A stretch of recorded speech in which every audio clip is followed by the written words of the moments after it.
Good morning, and thank you for joining us. My name is Karen Sampson Hoffman, and I'd like to welcome you to our special Ask the Expert Educator edition, How to Build Self-Motivation in Teens with ADHD. Today's webcast is part of CHADD's National Resource Center on ADHD's Ask the Expert series. The NRC is funded by the U.S. Centers for Disease Control and Prevention and provides reliable, science-based information about current medical research and ADHD management. During the webinar, we would love to hear from you. You can ask questions or share comments at any time during the presentation. Dr. Sibley will answer questions after the presentation is complete. Also, there is a box labeled Resources where you can download the slides for today's presentation.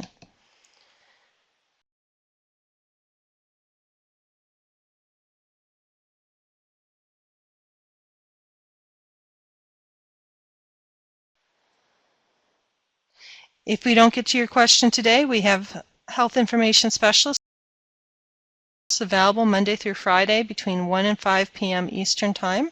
You can reach them at 1-800-233-4050.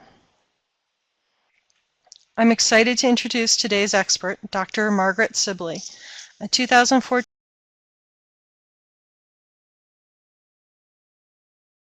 CHADD Young Scientist awardee. Dr. Sibley is a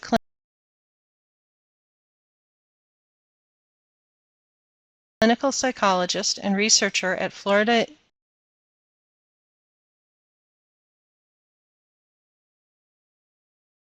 International University, where she studies executive functioning, motivation, and attention problems in adolescents and young adults. Dr. Sibley is the author of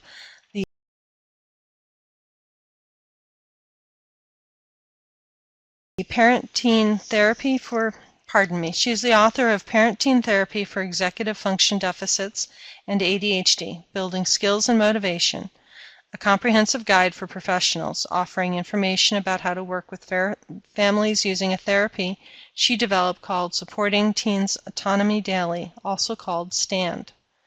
Dr. Sibley's research involves how to tell if an adult has ADHD and whether children with ADHD still have the disorder when they get older.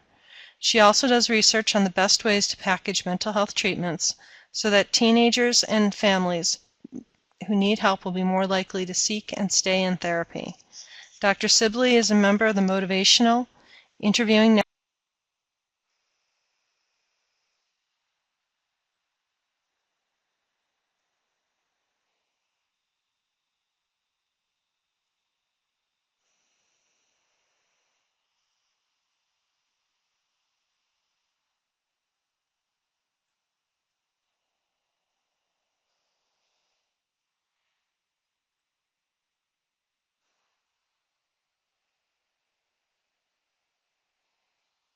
Thank you, Karen. So today, my presentation is going to be focused on understanding how motivation processes work in children and teens, and specifically how those processes can be influenced by having ADHD. We'll talk a little bit about both what kinds of motivational challenges children and teens with ADHD face, as well as understanding what parents, teachers, and adults can do to help mitigate some of those difficulties. Before we get started, we have to make sure we're on the same page about what we mean by self-motivation.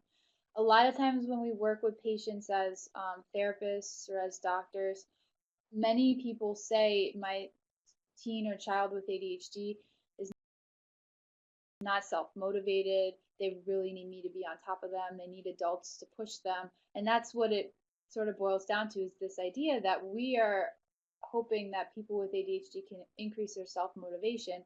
But what exactly is self-motivation? What does that mean? So if we have a teen with ADHD and they're having trouble completing their work and getting themselves to get started on things, we often try to look underneath the hood a little bit and understand what's going on. When people are children and they have difficulties in these areas, a lot of times that we think a little bit about them being unfocused or not paying attention. But when we become older and we're, especially when we're becoming teens and young adults, society expects us to initiate these behaviors like homework, academics, chores on our own. And so when we don't self-start and we don't get going with things, we kind of see it as a motivation deficit. So our goals as adults working with a teen with ADHD is often boiled down to the following with respect to motivation. First of all, with respect to academic motivation and education, we want kids to find their own reasons for working hard in school, doing their homework, trying their best. We don't want it to be because, everyone says I should. We don't want it to be because my mom's on my back and it's going to take away my electronics if I don't. We hope that they'll be able to develop positive reasons for wanting to do it on their own. We want students to have goals for themselves and then to work at those goals and to pursue those on their own and to be self-motivated and self-starting. And also we want to do our part as teachers, as parents, to create environments for kids that make them most naturally engaged and motivated in learning. So these are some of our goals that we might be looking at with respect to increasing and enhancing motivation in students with ADHD. Something else that's important to understand is that motivation isn't one thing. It's not that you have it or you don't have it. Just like a car, our motivation has a lot of different systems and parts that go into our eventual actions and what we decide to do or feel like doing. So if we lifted up the hood of the car, we're going to see a lot of different things going on, and they all determine whether the car goes. So with motivation, it's the same sort of thing. If even one piece of this system is broken or isn't working well, then the whole car isn't going to work, right? So it's little things that can all kind of add up and go into whether or not somebody's showing motivation at a given time. And as we'll learn in this seminar, ADHD tends to impact multiple parts of this motivation system. And so kids with ADHD find themselves at a disadvantage with motivation for a number of different reasons. We're going to talk and go through a few different pieces of motivation that are impacted by ADHD today, learn a little bit about why that is and what we can do. We're going to start with intrinsic motivation. So the important thing to understand about intrinsic motivation is the definition is essentially that you are choosing to do an activity because you enjoy the activity, because the properties of the activity, because the things, the characteristics of the activity are something you just naturally like. So we can all think of things, even personally, that fit under this category, things that you just like to do because you're enjoying it. You're not doing it because it'll bring you some goal or some reward in the end. You're just doing it because that's what you would like to do when you have free time. So in general, children experience some degree of intrinsic motivation for learning. When you're being taught really cool things in school and things are really interesting, that's intrinsic motivation. That's keeping you engaged. And that's natural for our brains because if you think about even human history, it's important for our ancestors and for us as we're developing as children to be able to learn about our environment so that we can master our environment and be successful. So to some degree, we've been wired to find enjoyment, to experience pleasure in our brain when we're in environments that optimize novel information, which is the stuff we need to learn. And so if the environment is not too boring, which means we already know it, so what's the point in engaging, and not too hard, which means it's too advanced for us to really be able to get anything out of it, there's this sweet spot in the middle that is where we're still learning new things, but it's not so far off from what we already know that we can't grasp it. So that is the place where intrinsic motivation is optimized. And that's important for us to understand. And intrinsic motivation connects really closely to attentional processes, right? Because these are in our brain, our attention is what orients us to different stimuli, to different information. And so we're going to orient more to things that we find rewarding. So this is the first piece of motivation that we'll talk about today. And if we actually think about the science behind this, and many of you guys are familiar with dopamine as one of the neurotransmitters that's implicated in ADHD, but more generally, that is a chemical in your brain that's involved in the experience of enjoyment or pleasure, right? So intrinsic motivation does link to dopamine. Um, and specifically, our levels of dopamine in the brain are correlated with how motivated or how much intrinsic pleasure we're deriving from an activity.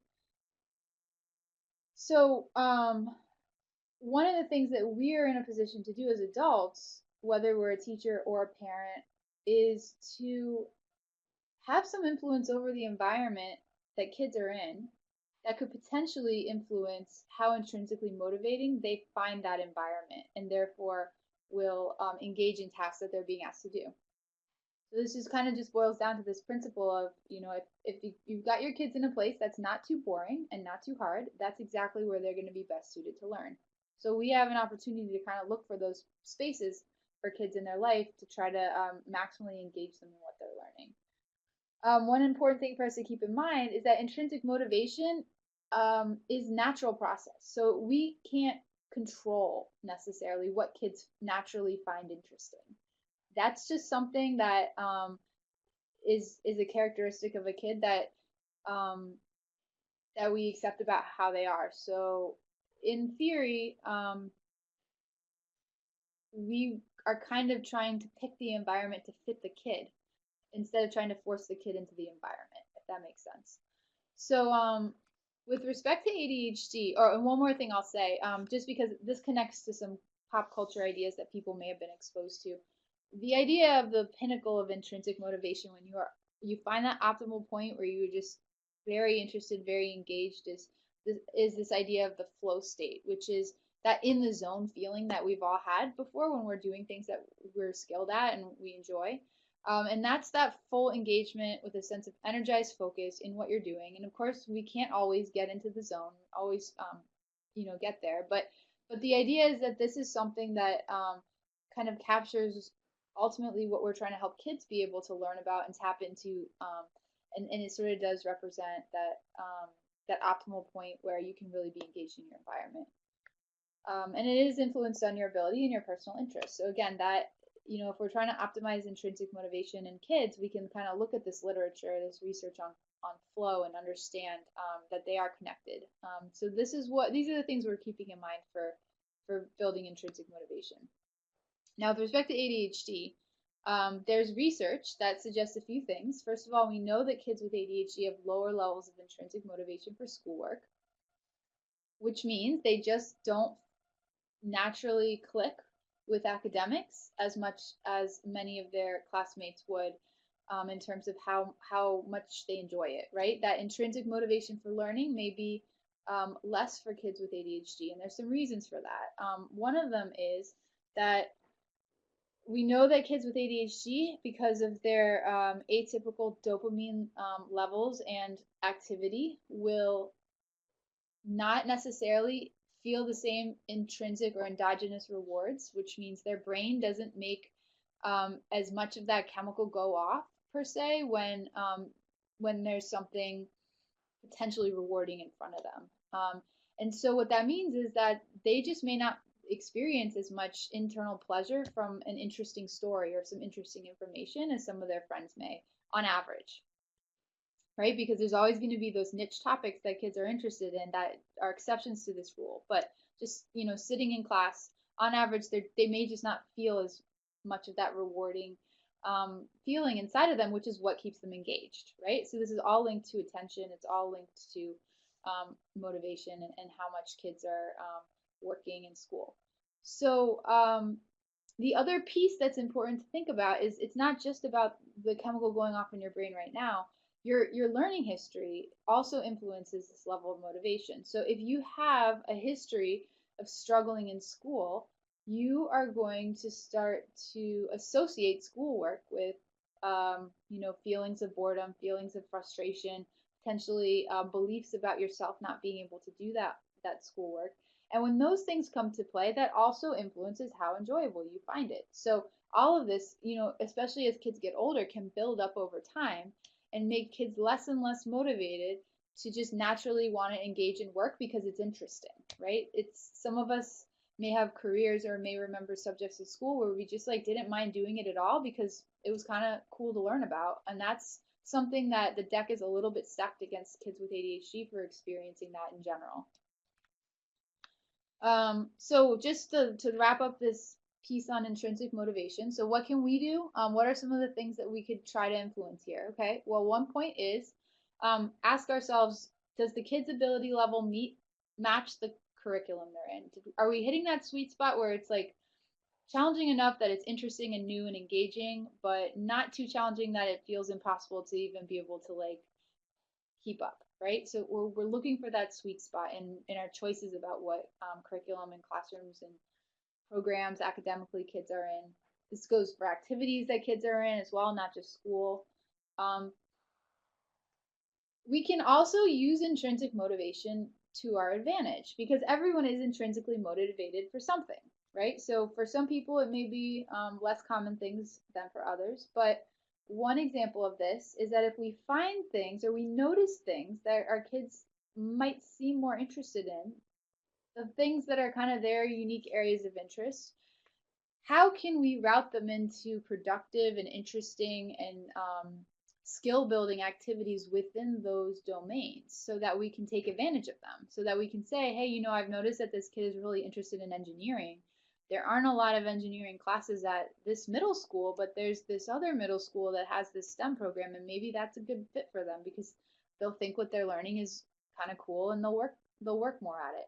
So those are the things we have to look for kids with ADHD more so than we might for their classmates because we know that those reward systems are kind of stacking the deck against them on average. So we kind of really have to make more of an effort to put them into curriculum and to put them into areas that they naturally enjoy. The other piece here is when we have to ask kids to do things that they don't enjoy and that they find boring or hard and there's no getting around doing the thing, can we increase choice as much as possible in how those things are done so that kids do have an opportunity to do it in ways that seem the least aversive to them? And what we mean by that is, if there's a project, can they pick the topic that, is somewhat interesting to them? Can we try to get them to do that?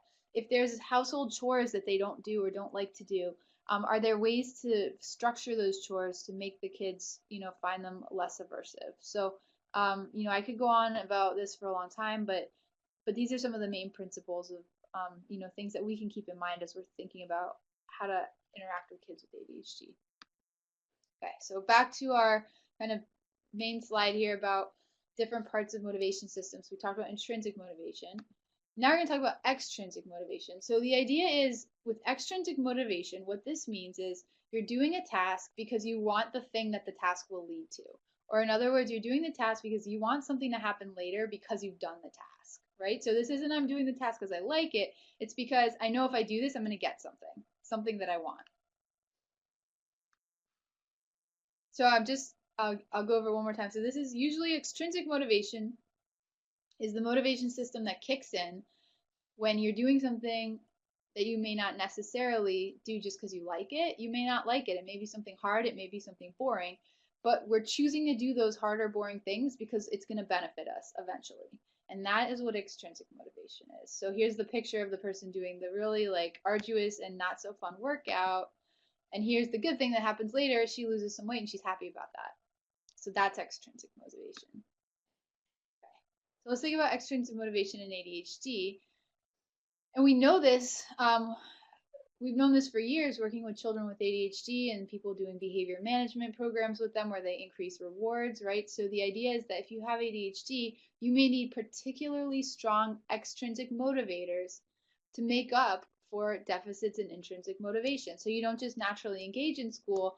We have to figure out, well, if you don't find it super interesting to begin with, can we create some sort of incentive for you where you won't do it for intrinsic reasons, but maybe you'll do it for extrinsic reasons? The double-edged sword here, though, is that not only is intrinsic motivation impaired in students with ADHD due to those reward sensitivity deficits and that learning history, but so is extrinsic motivation for basically the same reasons. So how do we think about extrinsic motivation? Well, it's not just offering incentives, right? Because sometimes we can be extrinsically motivated on our own for our own reasons. So that means I'm doing this because I see some benefit in it for myself, and it's not because I'm being offered a reward. It's because, hey, if I do this homework, I might get an A in this class. That's extrinsic motivation because you don't like the homework, but you want the A, and that's why you're doing it. So from a therapeutic approach, how do we intervene on extrinsic motivation? Well, before we even talk about rewards, let's talk about if we can do this a better way. A self-motivated extrinsic motivation, right? So this starts with goals, and this is usually what we would do in therapy or educational setting, is sit down with the child and ask them, what are your goals? Do you know what they are? Do you know what your priorities are? And we can only make goals for ourselves, and we can only truly, reflect upon our priorities for ourselves. No one can force that on anyone. So this is when kids don't know what their goals are, don't have them yet because they're too young. We can move them towards that by doing things like helping them develop interests, right? Help them develop self-awareness of what they are interested in, what are the things you like more than other things, and that helps kids look forward at goals they might want to set in those areas that they're interested in. Goals can be immediate, as in, let's see if I can accomplish this today. Goals can be short term, as in, I'm really hoping I can get a B in this class. Or goals could be long term, which could be, I'm in 7th grade right now and I see a magnet program I'd like to get into it for a high school, and I want to work towards preparing myself for that. So these are all different kinds of goals. And goals are basically the reward is achieving something that you care about. And that's essentially what a goal is, right? So, but just sitting down and setting some goals is insufficient, right? You can't just stop there. Especially if someone has ADHD, it's really hard for them to make a consistent effort to continue after those goals. And so one of the first things that we have to do to help kids become better at pursuing their goals is really fill in the lines of those goals, paint the picture of what they are, help people understand what is that going to look like for you. And so there's different ways that we can do this.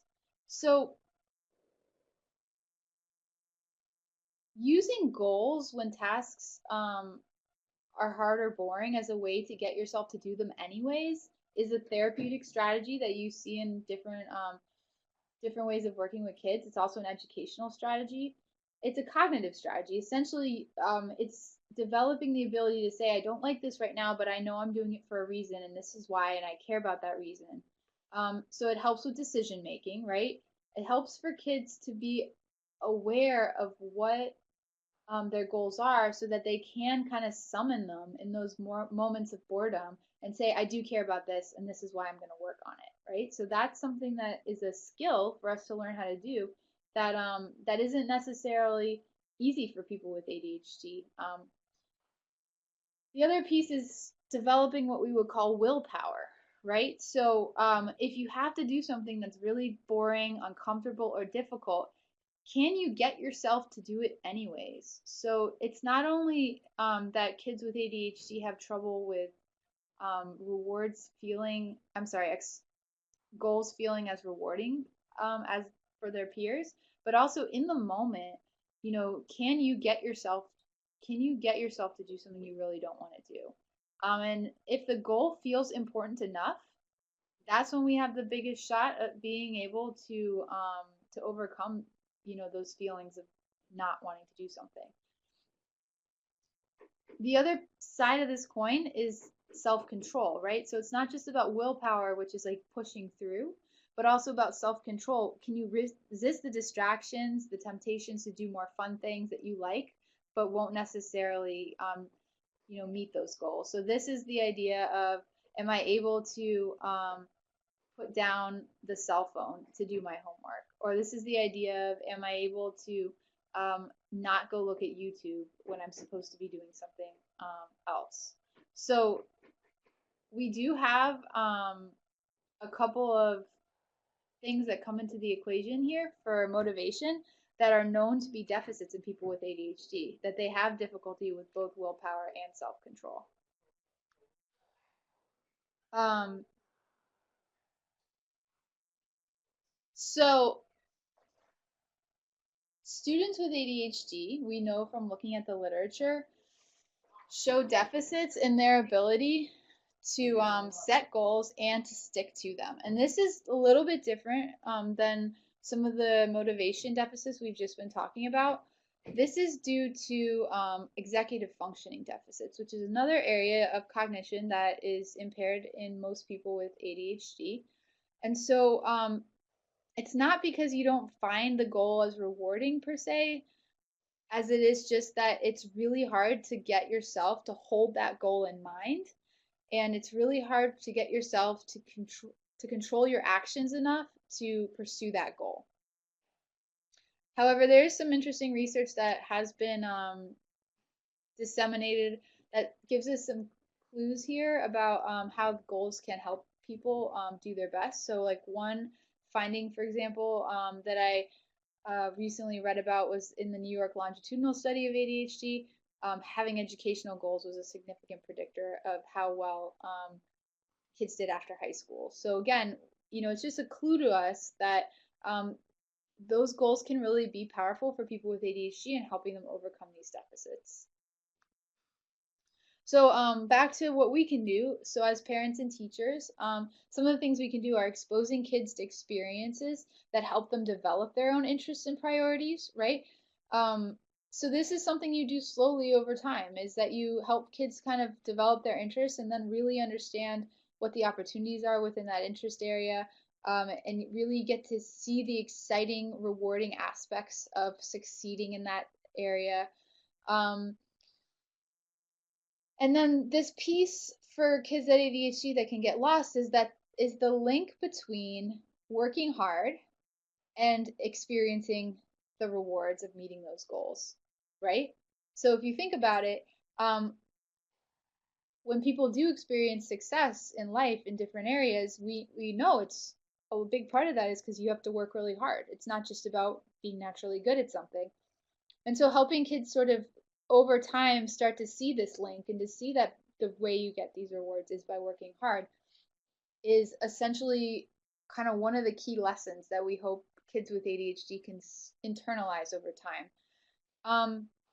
And also creating opportunities for the goals to kind of remain in their head, accessible, exciting, right? So if you have a child who's a tennis player, can you take them to go watch a professional tennis match? Or if you have a kid who's really interested in math or science, can they get to go to work one day with somebody who's got a career in that area and see what that's about? So this is because kids with ADHD have trouble with um, visualizing things that aren't right in front of them. Sometimes we have to bring these goals to them and help them really see these things for themselves to keep them as strong as they need to be to keep them going. If that makes sense. Okay, and also this slide is an important reminder that we do have to remain open to the goals that kids have for themselves, because unfortunately, we don't have complete control over what kids are interested in. So whether the goals that kids want to set for themselves are, I want to be allowed to play my video games more often because I love that, or I want to be able to play on a travel soccer team, or I want to be able to be allowed to go spend time out on the boat with my family, or I want to be allowed to go do things with friends, or I want to make it to college, or maybe even I just want to please grandma. All of these things are extrinsic motivators. They're reasons to work hard and do your tasks. They're things that will be the results that could be rewarding, and we have to accept the things that happen to be rewarding to the kids and then try to use them to our advantage. And that's essentially the idea here. So I mentioned this a second ago, but the other piece of goal pursuit is having the willpower and the self-control to be able to keep yourself working hard when it feels really boring and you just want to stop, right?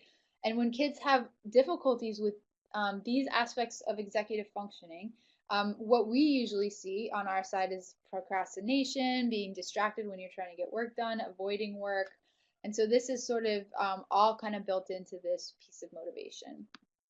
Um, so as I mentioned a second ago, difficulties with cognitive control are a central feature of ADHD. So that means that it's not just about motivation, but also keeping yourself on task and keeping yourself in control. Um, we know that students with ADHD have a special difficulty with resisting the urge to engage in passive leisure activities. So that's, vegging out, sitting with your phone, sitting with your tablet, just relaxing, and then getting themselves to move back to something that's important, like homework or like a chore that you've asked them to do. And they also have trouble with sustaining attention on dull or boring tasks. They just can't keep themselves working on that stuff as long as their peers can. So those are like core features of ADHD. So it's important for us to acknowledge and have compassion for the fact that even with the goals in place that students with ADHD might set, I mean, they might be super excited about those goals. Many of the kids I work with in therapy can sit in the therapy room and tell me things that they're really interested in and what they really hope and dream for themselves. But when it comes to that moment, they have a hard time getting themselves to keep pushing through, even with those goals in mind. So we have to be kind of like understanding of the fact that that's part of their brain chemistry that will lead to this experience. Um,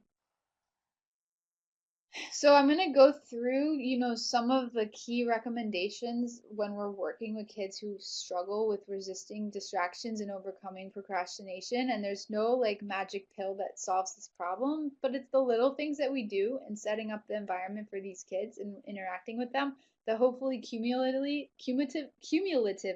and over time have an effect for the kids. So what helps it be easier to get started and working and to keep yourself started and working? So, a structured routine where the expectations are clear and where you kind of do the same basic thing every day makes it seem like less of a decision and more of just kind of what I do. And so that's always a recommendation. Another recommendation is helping kids learn how to break things into small pieces that feel more manageable. So if you have a big project, instead of worrying about the totality of this big project coming up, it's saying, you know what, today all I need to worry about is getting a title chosen.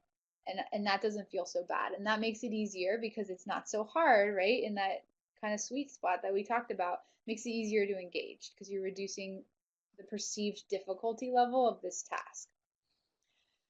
We can also help kids strengthen their goals, like we kind of mentioned, because those goals can become self statements, which are essentially things that you've learned to say to yourself when you're starting to feel procrastination coming on.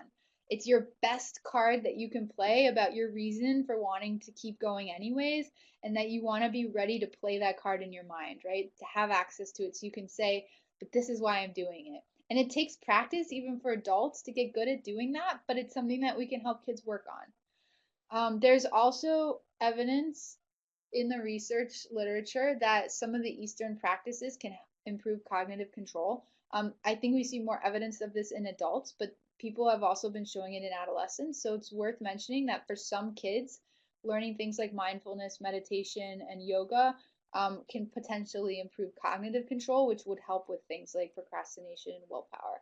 So that's also something that for some people might be worth checking out.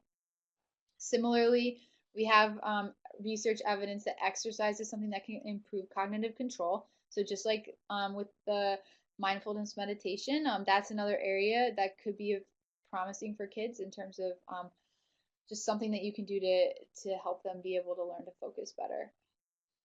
Also, our interactions with kids are really important and sort of sending them messages. So when we see kids trying hard, we want to affirm those efforts and we want to affirm those successes and not necessarily only be affirming outcomes, right? So it's not just, oh, great, you got an A, but hey, you know what? Even though you got a C, I saw you working so hard on that project, and I'm proud of the effort that you put into that. And that's the effort that we care about, not the grade, right? When kids can see themselves being successful, sometimes we need to take a moment and kind of process that. Where did that success come from? What led to that success? And what we know is that it's often correlated with hard work. So when we do see them working hard, to link that to success and to help kids slowly over time start to see that connection between, you know what, my hard work is worth it because it pays off. And that's something that you can't tell someone. Someone's got to see that with their own eyes. And all we can do is help them, increase their awareness of when that's happening, of noticing that. And that we can do over time. And then, finally, and I'm going to talk about this more in a second, from an environmental modification or behavioral perspective, another thing that can be done is to set up the structure of the home environment so that all the fun things that kids like to do, those passive leisure activities, are contingent upon getting your work done. So this is just the basic rule that there's no TV until after homework, right? It's that idea. So setting up the environment ahead of time, so that kids kind of understand that, A, those distractions are minimized, and B, I don't get to do the things I like until I've essentially done my part first and done the hard work. Okay. So it's also going to be important for us to talk a little bit about factors that can interfere with self-motivation. So even if you're doing a lot of the things already that have been listed in this presentation, there can be things that kind of come in from the side and can still undermine things, even when we're trying to do everything right. I think a really important one for people with ADHD is what we call in the social psychology literature of self-efficacy. And this is the belief that you could be successful, that you're capable of achieving a certain goal. And we know that many people and students will not work hard towards a goal if they don't think their hard work is going to pay off. If you don't think there's any possible way that you can get a passing grade on a test, what is the point of studying, right? And that's fair. That in a way, that's fair. If you really don't believe that, why would you work hard? So we have to keep an eye on self-efficacy in kids. We know from research that kids' self-efficacy for how capable they are as students is very strongly correlated with how hard that they'll work on their schoolwork and how successful they eventually will be. There has been research on self-efficacy and ADHD. So first of all, students with ADHD have lower self-efficacy than students without ADHD. And this isn't surprising because our understanding of how self-efficacy is influenced is that if you do receive consistent negative feedback from teachers, parents, and peers, and even you're just objectively looking at what kind of grades you get, you're going to develop beliefs about yourself based on that feedback. And if you're hearing all the time, you're not working hard enough, you're not good enough, you're a bad student, you're not someone that people want to be friends with, you start to believe those things. And those beliefs are exactly what leads people to decide that there's no point because I'm not successful anyways. In terms of other research findings, there's a study that shows that self-efficacy in students with ADHD is related to how much of their homework they'll do. So this is something we have to keep an eye on. So what do we do as adults working with a kid with ADHD to try to help build their self-efficacy and prevent it from getting reduced? So there are little things that we can do that are that have an influence. That's the good news. First one, to avoid shaming or blaming students when they struggle, right? We don't want them to internalize that struggle as something that's deficient in themselves, permanently deficient in themselves. We also want to make sure for kids that we're setting expectations that kids have a chance of meeting. Because if you're constantly being asked to do things that you just you're not there yet, you're not at a point where you can meet those standards, that's where the beliefs about the self being negative can really start to form. So we want to make sure that kids are in academic environments that are setting fair expectations for their abilities, and we want to make sure at home too that we're setting expectations that are fair based on what kids are currently capable of. We want to set expectations that kids are doing just a little bit better than they're doing now to slowly help kids take steps one at a time. We want to also be sending, like I mentioned a second ago, positive messages to students about their effort rather than their achievement. So that means that we want to really give positive feedback and notice when kids are working and trying hard and not focusing so much about the outcome of that effort, but rather the fact that they are choosing to put in that effort. So we also have to be careful because when we're getting frustrated with kids and they're not meeting our expectations for them, or that we feel like they're not trying hard, our first impulse is often to criticize and to kind of tell them what they need to do better. And from a behavioral perspective, the more strategic thing to do to build kids up and build their self-efficacy and also to improve their behavior is, instead of noticing all the things they're doing wrong, is to wait for the things that they're doing right to come along. And when they do, you jump on those and affirm them and tell them how you notice so that they start to hear positive messages and also feel like there's a one of the benefits of trying is that people actually notice you. So that's pretty cool. Um, so another issue is when kids are successful, even if we still have a whole list of things that we feel like they're not doing well enough at, or that we're, feeling like they still need to work on, that we celebrate those successes and not just jump on and say, oh, great, check that problem off the list. What's the next problem? Right? To actually, help kids like feel like accomplished for mastering a certain problem that they've been dealing with and getting better at it, so that it's noticed that they've gotten better and they get that feedback. Another important message to send to kids is that it's okay to be good at some things and not good at other things, because no one is good at everything. And it really is hard for kids when society is asking them to do the things that they're not that good at.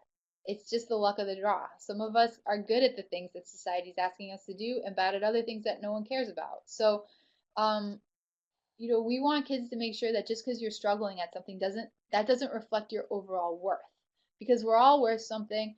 But if you really struggle with something and you constantly get negative feedback about it, you're going to start to believe that you're not worth as much as other people. And then we mentioned this before, but another benefit of helping kids find the things that they're good at and to forge some skills in that area and get some time to spend in that area is that they do also feel that they are worthwhile, because they'll be able to point at that and say, hey, I'm good at that. That's something that I can be successful at. I'm a person who is capable at being successful. And so that's part of the building self-efficacy. Okay. Another important piece to talk about is how interactions with adults can also interfere with kids' motivation. So, the model that I have up on this slide is based on some research that my team has done. And we've worked mostly with parents, but the same model would apply to a teacher in a classroom as well. If you have a student that's struggling, there tend to be two types of categories that many parents sort of find themselves in, and you could go between the two of them, and you could sometimes find yourself in the middle, but in general, there's sort of two different reactions to this student that can happen. On the left, the first one is adults who have tried for a long time to try to help the student, and they haven't been successful at helping the student. And after a while, they just sort of give up and say, what is the point of all this hard work and all of this staying on top of this kid and all of this, attention I'm giving if it doesn't do anything anyway? And when this cycle can happen, parents can become disengaged from the kid, their work, or even just interacting with them. They kind of just develop this belief that kids should just have to figure this out on their own, because it's pointless for me to work with the student anyways. And so if parents start giving up on helping, or even in some cases, it's so stressful to deal with helping, because maybe you get pushback from the kid, or a lot of arguments, or a lot of tears, whatever it is, that parents in this pattern could also just be avoiding dealing with helping the child. One of the main things that can happen is that the kids end up with not having any accountability for their efforts, right? So homework's the most easy example to point to. In this case, maybe some parents just stop asking if the kid even has homework, stops checking to see if any homework was done because they kind of just feel disconnected from this whole thing. And then the child learns, hey, you know what? I don't need to do homework because no one's going to give me any flack about it if I don't do it. So I can just not do it and no one's going to care. And that's when kids can kind of spiral further into an unmotivated, unacademically engaged situation. On the other hand, the other pattern that can happen is that parents start to learn, if I don't give a lot of help to my child, he's not going to be able to handle what school's asking of him. I need to remind him all the time. I need to stay on top of him. I need to email the teacher. I need to sit down with him while he's doing his homework. And a lot of these habits develop when kids are young, to try to get them to stay on task and do their homework. And then sooner than you realize, 6 or 7 years have gone by and we're in middle school, and parents are still offering this level of support even though it's become clearly developmentally inappropriate at that time. It's stressful to give that level of support. It takes away from people's personal time and ability to even take care of themselves sometimes. And so what can happen in these situations is that the student starts to learn that I don't need to initiate things myself. Eventually my parents are going to come over and they're going to help me get going, and they're going to, I don't have any reason to have to get on top of myself for this because other people kind of drive the train for me. Now, first of all, these two patterns are completely natural for parents. And I will say that in the sample of families that we worked with in the last however many years it's been, about 80% of parents will say that at some point they've fallen into one of these categories, right? So it doesn't mean anyone's a bad parent. This is kind of the natural cycle of families with kids with ADHD. So, but the question is, what do we do? Because you do get kind of stuck, right? And especially if you know that if I stop helping all of a sudden right now, things might crash and burn, and what do I do about that? So that's hard.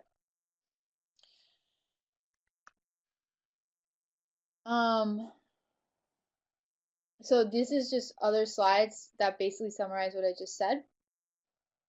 The disconnected profile, some of the things that might be associated with that are parents and teachers who maybe stop paying attention if kids are doing their work, don't hold them accountable for it, don't put a structure into place that kids benefit from. And what can happen over time is that when you decide, hey, you know what, I do want to put some limits on them after all, it can get really hard because kids have gotten used to not having limits and doing whatever they feel like. And it makes it really hard then to come in and say, okay, you know what, I'm taking back, I'm reclaiming this, and now there's going to be some rules in place. Another piece of this is, I think we mentioned this, but students can lose motivation to succeed if they just get further and further away from that point at which they have been successful, right? As they get older, as it's been longer and longer since anyone's acknowledged that success, you just start to kind of drift away and feel less and less like trying. So this is kind of the profile here.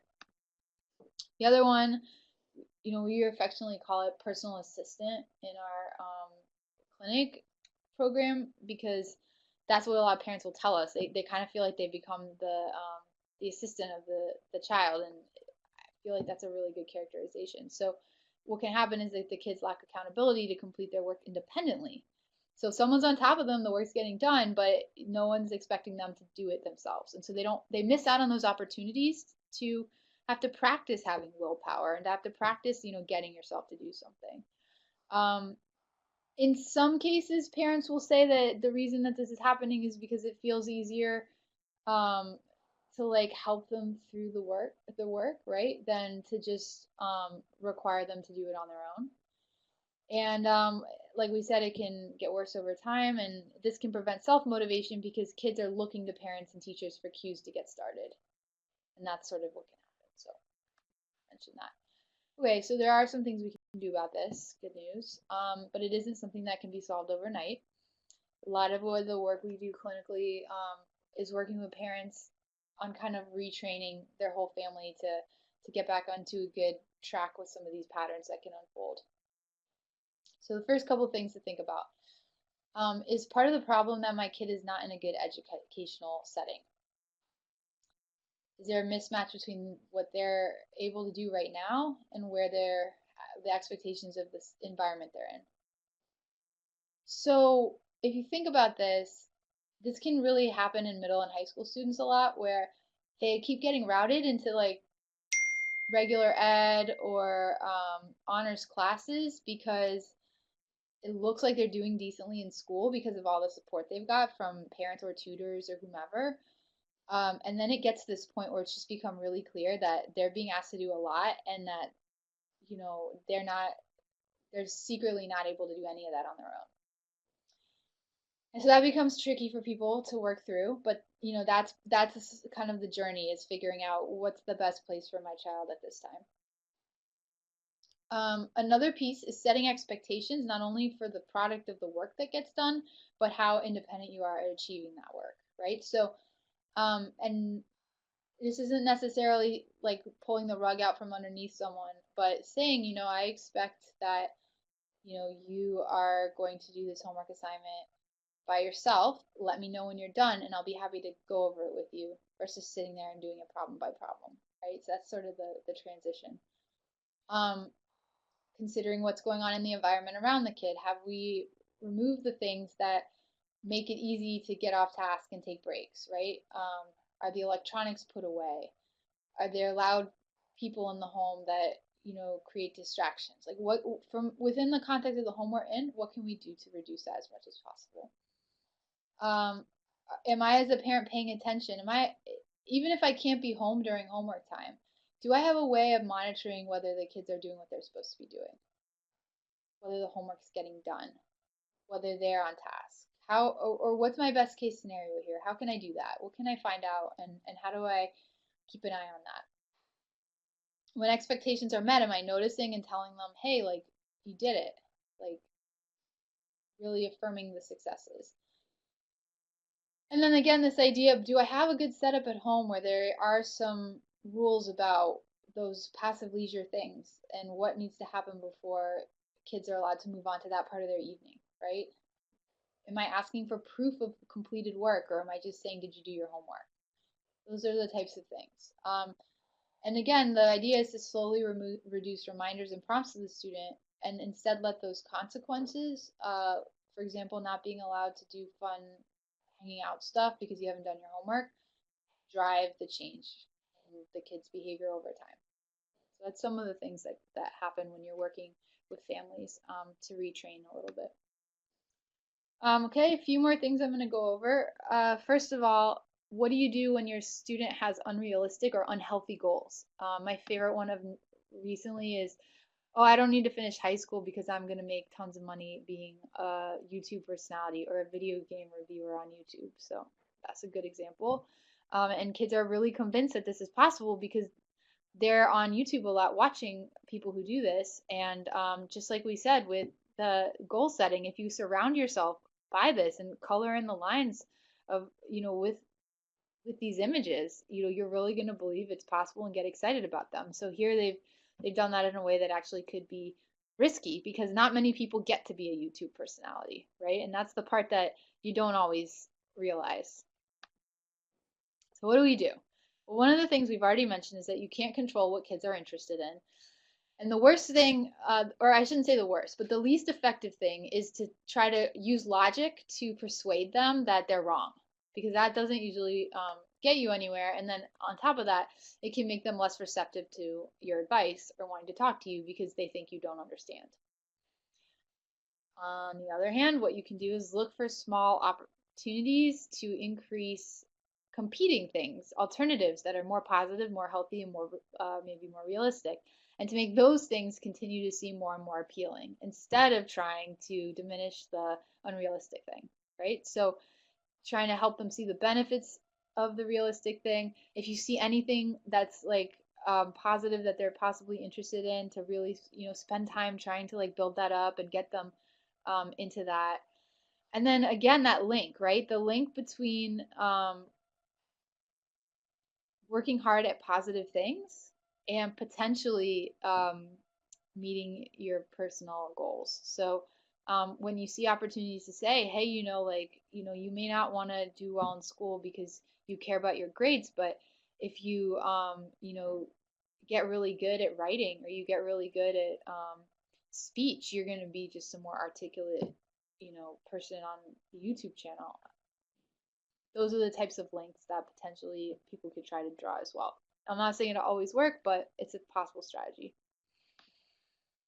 Okay, a big question people often ask is it good or bad to use external rewards when kids lack motivation? So this is always people want to know.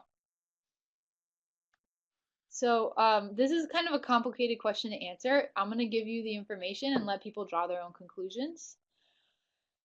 First thing is that hopefully you've kind of, as you've been reading or listening to this, you're starting to see that building self-motivation in kids isn't just something you do in the course of a few therapy sessions or a good conversation. It's a slow process. It happens and it develops over time, over years. If you put the right conditions in place, you're not necessarily going to see the payoff now, but in 10 years, you probably will. And you got to keep kind of doing the right things, even if you aren't seeing the results right away. Now, pros and cons of external rewards. First of all, there is a camp out there that's done some research that suggests that too many external rewards can undermine the development of self-motivation. The idea being that kids will work for these rewards other than their own personal reasons to do things. Sometimes people will say kids can become obsessed with the reward and not even be thinking about the value of that hard work for meeting personal goals, doing things just because like it's the right thing to do, kind of these higher order values, maybe achievement goals because they just want the reward, right? So this is some of the things that people say and that you might, there is even research for some of these things. On the other hand, we know that if external rewards are put in place, they can be really effective in quickly changing behavior in the short term while the rewards are in place. So it's a strategy to get a quick behavior change if you need it, like jumpstarting kids into getting working on something. So it is a tool that we have in our toolbox, and the question is when and if we want to use it. So some of the recommendations associated with using external rewards are to try to keep in mind a balanced approach. So, for example, maybe only using rewards when you have a real issue on your hand, something that's sort of a last resort strategy for when other things haven't worked. So, for example, you could put this into place in a time of crisis, right? So like if you have a middle schooler you're getting into April, May, and you're pretty sure that they're not going to pass the year and you want to get a little bit more work out of them, one of the things that you might be able to do is to put a contract in place saying, look, if you are able to get this homework done every day, we'll be working towards something at the end of the school year. But it's important to know that the literature does suggest that external rewards alone are not things that can sustain long-term motivation, right? So kids habituate to the rewards. They may not find them interesting anymore. And so it's not a long-term strategy. It's rather maybe a tool in your toolbox for the short term. So what are the recommendations about how to do it right? Well, first of all, ask yourself if you can do something else first. Here's kind of the checklist, right? So first, this is really just based on everything we just talked about. First, can I make it more enjoyable or engaging? Is there something about the way can I harness that intrinsic motivation, right, to get them done? This is like the project, right? Can we pick a topic on this project that they think is super cool that'll be way more easier for me to get them engaged? So that's one thing. Have I had that conversation and are we having those conversations about personal reasons for wanting to succeed and work hard? That those come from the goals, that comes from the priorities, the things the kids care about, linking those things to hard work and succeeding. Are we having those kinds of conversations? Are kids developing that awareness over time? Is there something about the environment or the routine at home that I can change that could help with motivation? This is as simple as just saying, we've got to have a rule at home here that if you don't have your homework done, you can't go and play video games, right? That's what we're talking about. Or it might be, you know what, we're going to drop you off at the library right after school for 2 hours and you're going to do work in that quiet place. Are those the thing, those little kind of environmental changes? Can we do some of those to get at the problem? Is my child having a problem with procrastination or pushing through the work in a way that is kind of part of the picture here? And then is there anything I could do to strengthen their cognitive skills to improve motivation? So those self statements we mentioned, right? Teaching them how to kind of keep themselves on task, stay rooted to those reasons that they want to succeed. Can kids develop that? And some of that maybe you can do yourself as a parent or teacher, but also obviously there's cognitive therapies that are being done with kids with ADHD that are effective and can also potentially help in that way. Um, let's take a look at their lifestyle too. Are there things going on that might be kind of other factors here? So, for example, is my child getting enough sleep? Are there significant stressors in their environment that are preventing them from doing their best? Are they keeping a healthy exercise and diet? So these are the types of things too that before we, jump into the external rewards, we want to be looking at all these things, kind of a holistic approach to kind of helping the kid do their best. And of course, also is the kid experiencing a mental health problem that could be part of the picture here. If your child might be experiencing symptoms of depression, um, and no amount of external rewards are going to solve the problem. You really need to help get treatment for that. So the other thing is the first pass is usually to try to say, can we hone in on natural rewards that are already in their environment, already in their daily life, instead of creating kind of like big ticket new rewards, right? Like, so, hey, can I say you'll get more video game time than normal if you do X, Y, and Z instead of saying, hey, I'm going to buy you this, right? So those are kind of the next thing that we want to look at. As part of this, though, to do it right, you have to also make sure that you only give student access to said reward if they have done what you've asked them to. So it doesn't work as well if video game, yeah, you get an extra hour of video game time if you play, I'm sorry, if you get your homework done, but on the weekends you get to play it all day long anyways, regardless of anything. So then all of a sudden you don't crave it as much during the week when you're trying to use it as a reward. So you really want to think about the whole picture.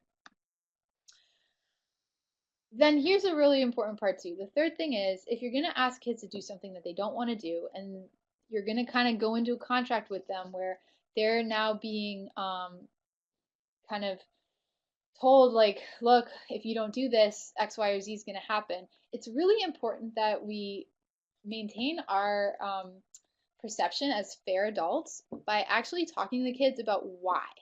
Why am I asking you to do this? What is the rationale for this task? Why do I feel like it's necessary? And and completely acknowledge that this is boring. You're not interested in doing it. Like, you don't see the value in it, and that's fair. And here's why I want you to do it anyways. And I want you to do it so much that I am willing to even offer you something that you want, because that's how much I want it of it. And this is how adults work things out, right? When we um, don't agree with each other, we try to come to a compromise. We try to come to something that will get us both at least a piece of what we want so we can move forward. And that's also modeling for them how to be reasonable, how to have good communication skills, etc. And then also, to the extent that we can, we should give as much freedom of choice as possible on how the task is done. So if we're going to be implementing some semblance of control on someone where we're going to say, no, you kind of have to do this, at least let them do it however they want and don't micromanage the details, right? So I don't care where you do your homework, how you do your homework, but by 9 o'clock, I just want to see that it's done, that kind of thing. Okay, this is a dense slide, but since you're able to see it, I'll just go through some of the conclusions of this presentation with you real quick. So what are the take-home messages? Okay, building self-motivation, slow process. It's something you cultivate over time, over years. It's not something that you can quickly change in a child right now. So the efforts that you put in to do these small things every day, they may not pay off right away. Keep doing them anyways. There are small things we can do every day that contribute to the process. Try to do what you can. Every little thing you do is going to help in some way. we have to kind of come to terms that we can't really control what kids find intrinsically motivating. So we do have to harness their natural interests to um, route them into positive proactive activities within those interests that potentially show them the value of learning, show them the value of hard work, etc. Um, in truth, there are ways you probably can influence whether a kid finds something intrinsically motivating based on how much exposure you give to different, activities and stuff. But um, I think it's easier to just think about it this way, that we don't have full control over that, so we need to accept what they're interested in. We are in a position to help kids develop and enhance their awareness of their goals, their interests, to kind of understand their priorities based on conversations we can have with kids, based on activities that we can expose kids to. And these things all support the development of self motivation. We have control over environments that kids are in, right? Both which environments they're in and what we do within the environments we've chosen for them. Um, we can give kids experiences that support the development of things like self-control and willpower, so that they can better tolerate hard and boring tasks, right? Teaching them the value of hard work. Um, we have to be careful not to undermine self-efficacy and how we interact with kids, even when we're super frustrated with them, which is really hard for us to do too. But we want to look to do those little things that help build self-efficacy, because that'll just make everyone feel better and everyone's life easier over time.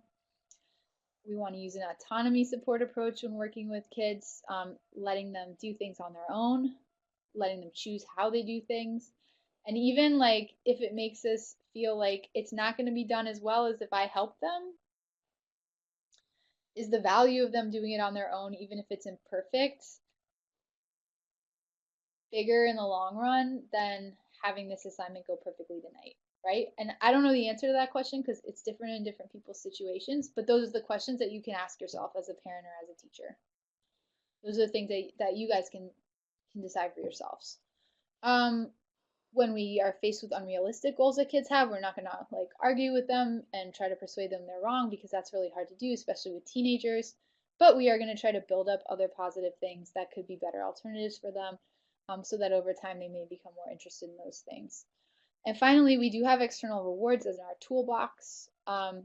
And some of the recommendations, especially as kids get older, are to only use them when we really feel like we need to, right? Ask yourself, is the problem so big that I need to implement this contract or implement this behavioral system? Or is it something that I can tolerate, and try to address in less intrusive ways? So, again, all of this is, there are exceptions to all of these rules. All of you know the kids you work with best, and you'll know maybe the pieces of this that apply to certain kids more than other kids. And this is just to give all of you ideas and things to think about that you may want to apply to certain kids. Okay, so I think I've made this point too many times already. I even made a slide at the end because I care about this point so much. I put turtle. Remember that the turtle wins the race, the tortoise wins the race, and not the hare. So something to keep remembering. Some other things that I want to say at the end here, if you're doing everything right, if you're trying really hard and your child is still, not experiencing success, you have to ask yourself questions about the environment they're in and if it's a good fit for them. Are the expectations that are being placed on them fair for where they're at right now? Those are the kinds of questions that you have to start asking yourself next. If you are at your wit's end with trying everything you've seen, read, etc., and things still aren't getting better, I think the next step is often to go to a professional like a therapist or a doctor to see if there's other help that your child can get. Good therapy, for example, is really hard. It takes a lot of hard work from families and the kids, but it's totally worth it. So you have to kind of get yourself in the mindset that you're going to fully jump in and engage and do things at home and try new things and try things that are hard for you and try things that are stressful but potentially pay off in the end. And that's pretty much my talk. The last slide here has ways to get in touch with me. There's the book that was mentioned in the introduction that has even more information on the types of things that we talked about today is right here. That's my Thank you, personal Dr. website. Sibley. This has been a Also wonderful my presentation, and I think website. it's been very helpful for our I'm always participants receptive to questions, and later so for if, our viewers who will be watching us you want to reach out to online me at any time, on our recording. I'm happy to either try If to you answer have the questions to our participants, if you have additional questions, Thank you for your time as today. Dr. Sibley said, here I is hope her this can information continue to to be a contact her. conversation She's among welcome. people who are She's open to interested you in contacting her solving directly women's through her problems, websites, because a or lot you of can things here that are hard contact for us all at of the us to know National how to do, Resource Center, and also as and you can professionals, we're also send us an email putting at all of our time to work with asktheexpert families and schools at and teachers chadd.org, with ADHD and needs. either our health Thank you. information specialist will be able to assist you, or we can send that question on to Dr. Sibley. I want to thank you, Doctor, again for being with us today. And I'd like to... Go ahead. You've been wonderful, and we really appreciate your time to be with us today. And I'd like to thank also our participants who were able to join us. Our Ask the Expert series and now our Ask the Expert Educator edition is possible because of your interest. Thank you very much. This has been a presentation of the National Resource Center on ADHD. We are a program of CHADD, Children and Adults with ADHD, and you can find us online at helpforadhd.org or reach one of our health information specialists Monday to Friday from 1 to 5 p.m. at 1-800-233-4050.